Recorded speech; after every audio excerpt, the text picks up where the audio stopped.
Are you ready to transform your plain Shopify product pages into vibrant, customer-friendly experiences with eye-catching color swatches? First, head over to your Shopify admin dashboard and navigate to the Apps section, because we'll be exploring a fantastic app to make this process super easy. Click on Visit the Shopify App Store.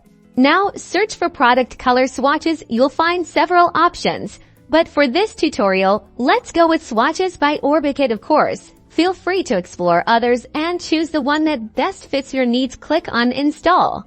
Once installed, open the app. You'll likely be greeted with a setup wizard or a dashboard. The good news is, these apps typically provide very simple, step-by-step instructions to ensure it works well with your store's theme.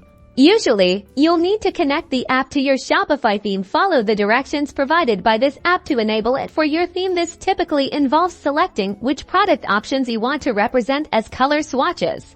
Customize your color swatches by mapping your product option values to specific colors. For example, red should match the color red through the user's computer. The app should have made this easy. Save your settings and preview a product page to see your new, visually appealing color swatches in action. Awesome! You've leveled up the appeal of your storefront. Play around with themes and other options in the back end to customize it to your store's feel. Don't forget to check the app's support resources for troubleshooting or advanced customizations.